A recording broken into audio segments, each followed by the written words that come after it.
ও হচ্ছে প্রীতি, আমাদের ছোট বোন। কেমন আছো মা? জি ভালো আছি। আমাকে আপনার কেমন লেগেছে? সত্যি বলবো,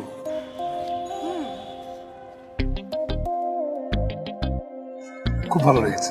না, আমাকে আপনার ভালো লাগেনি। সরি। আমাকে আপনার ভালো লাগেনি, এটা আপনি বাসার সবার সামনে গিয়ে এখন বলবেন। এটা আমি কেন বলবো? কারণ আমি আপনাকে বিয়ে করব না।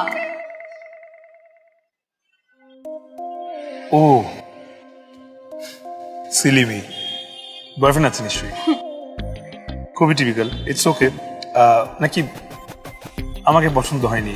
Can I know? আপনি দেশে বাইরে থাকেন, রাইট?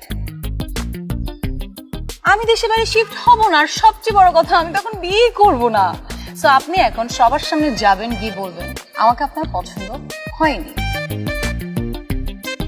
দেখেন, এখন আমি যদি নিচে গিয়ে সবাইকে বলি যে আপনাকে আমার পছন্দ হয়নি, তাহলে সবাই আমার উপর হাসবে। আপনার আমি কি ক্ষতি করেছি যে আপনি চাচ্ছেন যে সবাই আমার উপর হাসুক, আমি হাসির পাত্র হয়ে যাই? কেন আপনি হাসির পাত্র হবেন? কারণ এরকম পরীর মতো সুন্দর একটা মেয়েকে পছন্দ হয়নি, এই ব্যাপারটা তো কেউ বিশ্বাস করবে না। শুনেন, আমাকে না এসব পাম দিয়ে কোনো লাভ হবে না। আমি আপনাকে যেটা করতে বলেছি আপনি সেটাই করবেন, আর আপনি যদি সেটা না করেন আপনার খবর আছে। আর আপনার সাথে যদি আমার বিয়ে হয় তাহলে আমি আপনার লাইফ পুরো তেজপাতা করে ফেলবো। আর আমি যতটুকু জানি নিজের ভালো পাগলও বুঝে। আর আপনাকে দেখে মনে হচ্ছে আপনি সুস্থ মানুষ, স্মার্ট একজন মানুষ। তো আপনি এখন যাবেন, গিয়ে বিয়েটা ক্যান্সেল করে দিবেন। গেলাম। বাই দ্য ওয়ে, আমি কিন্তু কোনো প্রেম করিনি, আর আমাকে দিয়ে এগুলো হবেও না। আর আপনাকে আমার পছন্দ হয়েছে কি হয়নি সেটা আমি বুঝতে পারছি না, কারণ আমি চাই না বুঝতে, কারণ আমি এখন বিয়েই করব না। সো আই হোপ আমি যা যা বলেছি আপনি এখন তাই করবেন।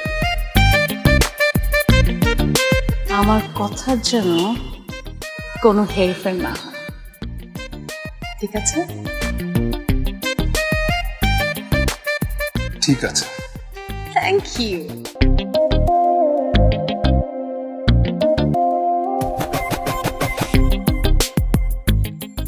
আরে ঠিক আছে বলে দাঁড়িয়ে আছেন কেন? চলেন চলেন না, ইউ আর মাই গেস্ট, আগে যান।